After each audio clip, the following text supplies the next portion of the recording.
உண்மையான அன்பு உங்களுக்குள் உதயமாகும் வரை தலைகீழ் தவத்திலும் இறைவனை காண முடியாதுன்னு சித்தர்கள் எழுதுறாங்க. நீ உண்மையாவே பிற உயிர்களை தன் உயிர் போல நேசிக்க ஆரம்பிச்சீங்கன்னா தான் உள்ளுக்குள்ள சில பல சாப்ட்வேர்ஸ் வேலை செய்ய ஆரம்பிக்கும். இல்லாட்டினா அது ஸ்லீப்பர் செல் மாதிரி வரும். இன்னைக்கு மெசேஜ் வரும், நாளைக்கு மெசேஜ் வரும், நாளானிக்கு வரும், அடுத்த வாரம் வரும், அடுத்த மாசம் வரும், அடுத்த வருஷம் வரும், கடைசி வரைக்கும் வராமையே செத்து போயிருவீங்க. தேவையாது. இறைவன் அதனாலதான் என்ன சொல்றாருன்னா அன்பாக இரு. ஏன் அன்பா இருன்றாரு? அறிவு கட்ட முட்டா பயலே, நான் அந்த ரூபத்துலதான் இருக்கேன், நீ என்ன உணரணும்னா நீ இதை பிராக்டிஸ் பண்ணாதான் என்ன உணர முடியும். நான் வேறு உருவத்தில் இல்லை என்று இறைவன் கூறுகிறார். இந்த செவுத்து வழியா போயிட்டு இன்னொரு செவுத்து வழியா உள்ள வரவனை பார்த்து கடவுள்ன்றீங்களா? பசியில உயிர்ல சாக போறவனுக்கு ஒருவேளை சோறு கொடுக்கறவன கடவுள்னு சொல்லுவீங்களா? இவன் இந்த செவர்ல போயிட்டு அந்த செவர்ல வரான், ஒருத்த கஷ்டத்துல உட்கார்ந்துட்டு இருக்கான், ஒரு உதவியும் பண்ண மாட்டான், ஒருத்தனுக்கு எதுவுமே தெரியல, ஆனா அவனுக்கு எல்லா உதவியும் ஒருத்தன் பண்றான்.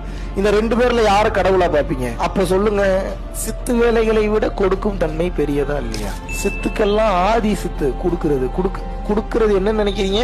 எல்லா லூசுங்களும் என்ன நினைக்கும்னா மேஜிக் ஏதோ கண்ணு முன்னாடி காட்டுறதா சித்து நினைக்கும். அப்படி அல்ல. இப்ப என்கிட்ட கேட்பாங்க ஒரு சில இன்டர்வியூல, நோட் பண்ணிருக்கீங்களா, உங்ககிட்ட ஏதாவது சித்து இருக்கா, கண்ணு முன்னாடி காட்டுங்க. நான் சொல்லிடுவேன், நல்ல புள்ள மாதிரி ஒண்ணு தெரியும், எனக்கு என்னங்க தெரியும்.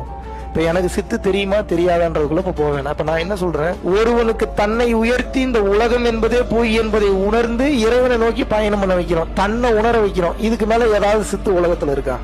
இதத்தான் ரொம்ப டெப்தா இன்னும் பல்வேறு விதமான ஆழமான யோக ரகசியங்களை, வாழ்வியல் ரகசியங்களை வந்து பாத்தீங்கன்னா இடைவிடாம ஒரு 1 ஹவருக்கு மேல லென்த்தி வீடியோவா www.paramporulfoundation.in அப்படின்ற வெப்சைட்ல தாராளமாக நீங்கள் அந்த வீடியோ வந்து பார்த்து தெரிந்து கொள்ளலாம். நன்றி.